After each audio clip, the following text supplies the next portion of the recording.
I think that's a good point because I think normally we tell our children what not to do, Right. but we don't describe, right, how detrimental it can be to you. Yeah, not even that, but how pleasing temptations can really be, right? Or how close to your heart they can really be, right? That make you hard. It's hard to even discern that it's temptation. So I would say discerning temptation, right? We say, yeah, don't lie, don't steal, don't whatever, all these things, right? Because it'll lead to bad things. But the nuance of how temptation can sometimes be so beautiful and attractive and alluring, and still being able to discern it under those circumstances. I don't know that we get into it to that depth, right? I don't think we do in our community. Yeah, I don't think we do. And I think this movie did a great job of illustrating how close to your heart temptation can be, and how like your love for a person can literally, lead you down that path that could lead to really detrimental things, right? Or your love for a passion, right? In his case, right? So that kind of discernment to that degree, I don't know that we always get into that depth and from a conversation perspective. Do you think temptations show up when you're feeling strong or when you're feeling weak? Probably strong. Yeah. Probably the best time to get you. Because you're not on guard. Yeah. If you're weak, yeah, probably probably both. Probably when you're at your strongest and when you're at your weakest. Yeah. Probably not when you're near the middle. Yeah. But honestly, I feel like when you're doing something that's affecting change, especially in a morally upright way, that's when those things come to you. Like, because there needs to be a balance, right? And the universe or God or whatever you may think it may be, or even the devil will not allow you to be easily to be a very morally upright person with no negative or anything like that kind of energy in your life at all, right? So, and if you don't have it, somebody will have the urge to be that negative energy in your life to bring you down to their level. So that's just one of the laws of the universe. Like, that just happens. Yeah. So I think it's important to understand that it's gonna happen when you're strong, right? And it's gonna happen when you're weak, right? And you have to also see when you're being a vehicle for somebody else. That's true discernment, right? That's what people gotta pray for. Right. It's like even Lauryn Hill would talk about it. What she would talk about is like, like you have to be able to see the binary code. You have to be able to see when people are being used as an agent. And you also have to see when you're being used as an agent. You got to be able to see when you're not being the best version of yourself and you're inhibiting somebody else's potential. Very true. Somebody else's morality. Very true. So, and yeah, I think it humanizes all of us to each other. That's what I'm saying. When no one's immune is what I took away. What would you say? Yeah. Anything to add? No, I pretty much just agree with Reese. Yeah. Yeah, people need to have discernment. They need to understand that. Yeah, they can really come for you when you're at your strongest or when you're at your weakest. Yeah. Both of those. I guess it just depends on what you define as strong. Right. Like, are you in an advantageous position or are you like secure morally? Is that what strong is? Right. And what's weak? Are you in a worse position, but more able to hear God because you're in a worse position? That's actually a great question. Yeah, it's strong and weak aren't binary terms, and there's no definable way to determine if you are strong or weak in a certain moment. So it's impossible to say for certain. Right. I think it's interesting because like when you're like having a lot of success and all that kind of stuff, but maybe mentally you're not in the best spot because all you're doing is just giving it to all your vices and going clubbing and doing X, Y, and Z and doing all the stuff that that you shouldn't be doing. Right. In doing that, right, you get to a place where it's like, oh, okay, I'm not strong, and maybe that's where the devil will come for you. Right. And then now you're going to the club every night, and now you just get stuck in this loop, and you're like, where am I? I don't know myself. I gotta find myself. Right. And maybe you get suicide. There's stuff that really happens from that. Yeah. And then outside of that, maybe you don't have a lot. Maybe you're working your way to the top, but you're in tune with God. You're in tune with God like this. You're tight. Right. And just when you're in tune with God and you're locked in with Him, the biggest temptation could come to you. Yeah. The biggest thing from your past, from 20 years ago, may come up back to haunt you. And that's real. It's called New Levels, New Devils. Yeah. And that's very real. And my experience has been that in those scenarios, you have people who are extremely close to you, which the movie paints very beautifully. That can be that thing, right? That is pulling at your heartstring, but is pulling you away from what your purpose really needs to be. And it's harder, right, to discern that thing or person or persons are being used in that way against your purpose, because you can't really see that in that person. It could be people or thing, right? And so, I do know, like, the Bible has this verse about always being on guard, right? It's a real thing, right? Like, always being on guard. Like, you would think I've made it, so I don't need to be on guard anymore. But in fact, that's when you most need to be on guard. Because at that new level, there are a lot of new devils that are harder to perceive. It's almost like as you go up, it's harder to perceive and discern what the devils are. Right? Because when you're at a lower level, it's very, black or white, right? It's alcohol, it's drugs, it's like straightforward stuff. But when you get to a certain level, it's relationships, it's people who are very close to you, who you believe are loyal to you, that when they stab you in the back, you almost, it's hard to recover from that, right? Yeah. So it becomes a lot less easy. You're not as easily able to discern what the devils are, because everything looks good at that point. And so it's even harder, which is why I believe you need to be even more on guard, because I believe you're more at risk the stronger you feel, or the more successful you are, or the higher you think you are, because it's just a different animal at that point. So how do you build the strength, Devin, to walk away from temptations? Because it can't be easy. Your environment today and all the stuff that comes at y'all, like, how do you do that? That has to be, multiplied difficult compared to my time as your young person. I think the only true answer to that question is discipline. You gotta be intentional and purposeful about creating new habits and following through on those. And yeah, it's tough, but it's the only answer. Yeah. It's something I struggle with, and I think it's something a lot of people my age struggle with. But it's the only real way to avoid temptations for things that you're severely tempted by. Yeah, I mean, I would 1,000% agree. I feel like even myself, I feel like I'm a somewhat disciplined man, but I do fall, I do stumble often. Like I do stumble, and when you do that, you have to have discernment, as we spoke about earlier, to bring yourself back, to be aware of like that you've fallen and that you need to get back, right? And understanding that that's something that you need to do, right, gets you in a headspace where you're like, okay, now I'm not just gonna sit here and be like, oh, okay, yeah, I just won't do it again. I just won't do it next time. Right. No, you need to set yourself back up for success and be disciplined in setting yourself back up for success. So I think, yeah, no matter what, you have to get back on the horse, man. Yeah. I think the other thing too is just knowing thyself, right? Like really being honest about who you are. We all struggle with that. I'm not excluded, because we want to always think of the best versions of ourselves, right?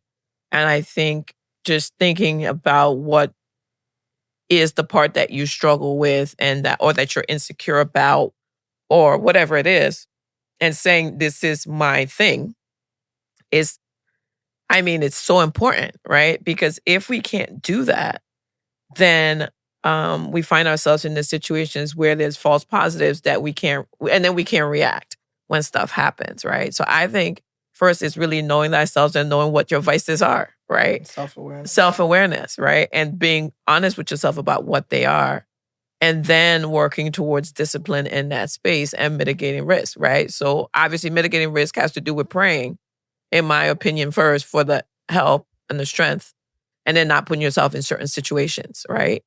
And then the other part of that is, if you do find yourself in a situation, what is your get out of jail situation plan, right? What does that really look like, right? Have you thought through it?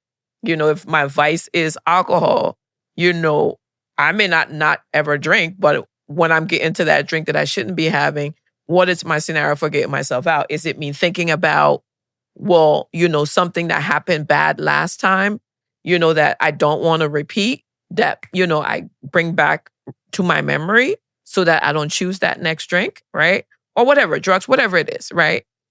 Sex, whatever. But it's about really saying, okay, I know myself. I'm going to mitigate my risk. I'm going to pray for help, and I'm going to try not to put myself in that situation. But if I am in that situation, what is my get out plan, right? And you will never be perfect. Yeah, and of course you'll fall. But if you've mitigated your risk through prayer and scenario, then hopefully if you do fall, it'll be a fall you can get up from. Yeah. Right? Yeah. And don't be discouraged. Yeah, and don't be discouraged and keep going. Yeah, self-awareness is definitely important. Yeah. Knowing yourself is important. Yeah. Here's the continuation of Racheal's boating experience that almost changed the course of her life and her family's. If you watched part 2 of this episode, you don't want to miss this. Well, we're in the boat. We're ready to go. I look up, and that gray cloud that was far away, right here. I was like, okay. So now we got to figure out how to get through, right? Because people are tied up in different places. Everybody's kind of freaking out at this point, trying to get going themselves. It's a mess. So we finally find our way through. And as we do, I'm like, whoa, there are whitecaps. I've never seen whitecaps in the lake. That's what it looked like, right? And the waves are like fierce. We're about 30 minutes away where we stayed. We had a dock there, a slip there. But I did not see how we were going to make it there through that water that I was looking at that we had just come through maybe 3 hours earlier. So I'm like, ooh, what's the next possible thing? Well, you're thinking safety as a captain of a boat. And so the first thing you want to do is get everybody on land. I look left, I look right. To my left, I see this like a little dock area. Looks like a little slip. And I'm like, ooh, we're going there. Put everybody on notice. We're going in that direction. Life jackets on the kids. It's the law. Adults, you better put it on if you can. We're going. And I'm now zoned in on that spot because it looked like the saving spot. As we get closer to the spot, well, I get closer and I start to see some rocks. Usually there are signs. There are no signs here. Start to see some rocks. And before I could even catch myself, we're caught up in the rocks. And I start to lose control of the boat. If you've ever driven a boat and lost control of the boat, it's freaky. It's crazy. It's scary, right? And so now I'm like yelling to the guys in the boat, like, listen, I don't have control of the boat anymore. So one guy, Trusty Kwame, throws on his life jacket, jumps in the water because he's going to try to regain control of the boat by just pulling the boat out, which is no easy feat in crazy water and everything else going around, right? So I have to cut the power. He's trying to pull the boat out. I'm trying to help him, tell him which way to go. Kids are freaking out. We're now thrashing in between rocks with this crazy waves going on. And I'm now worried that the boat might turn over. So first order of business is safety, right? So I'm like, listen, make sure all the kids have their wetsuits on because if we're going in, there's hypothermia to consider. So we need to make sure that they're good. So now we're throwing wetsuits on them, putting their life jackets back over that, making sure everybody else has warm stuff on, has their life jackets on, because at this point, we might be people overboard at this point. Fortunately, Kwame is able to get us out. I'm able to then turn the power back on. We're able to steer, and we go back into the open water. And when I tell you that was crazy water, I don't think I've ever boated in water that crazy since. And it's been a long time that I've been boating. I literally had to restrain myself from not just gunning it, because that would have been the worst possible thing to do, right? So you got to, at this point, pull back, restrain yourself, use controlled maneuvers, and make sure that you're reading the water and where the best paths are to take to avoid the most damage to your boat from these waves that are going berserk. Kids are scared, adults are scared, I'm scared. But at the same time, I have to kind of settle myself enough to have the presence of mind. And guess what I'm doing the most? I'm praying. Lord, please give me the strength to do what I got to do and the presence of mind to do what I have to do and to stay the course to somehow get us back to our slip. What it must have been maybe 30, 35 minutes obviously felt like forever. Long story short, we eventually make it back to our house, which had the, slip attached to it. And I'm like, yes, we're home free. Not so much. I pull in, and I guess in our crazy things we had been doing, we had somehow had a line that was actually kind of like hanging loose. And when I go to reverse, that line gets stuck in our propeller. And I'm just like, oh, this goes from worse to ridiculous. Now there are boats everywhere around us. I lose power off the boat again. And I'm just like, whoa, what happened? Like, I thought we were home free.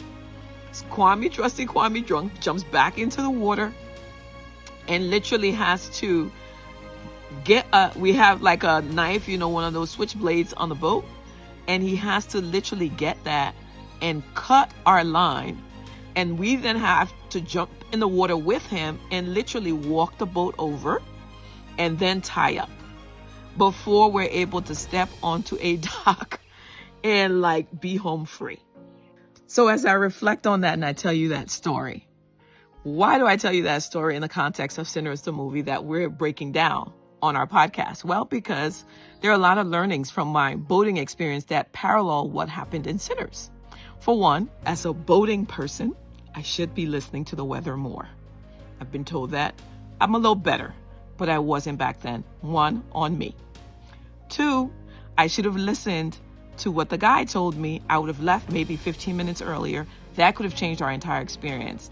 There were parts in the movie where Hailee kind of was going out to see them. And she kind of was like, people were like, no, don't do it. She did it anyway. So did I. I didn't listen. And then when she got out there, her gut told her, something doesn't feel right. My gut told me that cloud didn't look right, but I still didn't move as fast as I could have. 3, when I saw the dock that looked like it was going to be our saving grace, a lot of things look beautiful, but they don't save us. That was not my saving grace. Why? I should have thought to myself, there's nobody else over there. All these boaters here didn't decide to go to where you're going. Why is that? There were no signs and nobody was using the dock. That should have been a major clue. But I went anyway, only to almost capsize our boat. Thankfully, we were able to get back out into open waters, which is where we needed to be. And there was no way around the fact that sometimes things are just going to be choppy and you have to learn how to navigate that with restraint, with caution, with controlled maneuvers, and with a lot of prayers, which we did and made it through to the other side.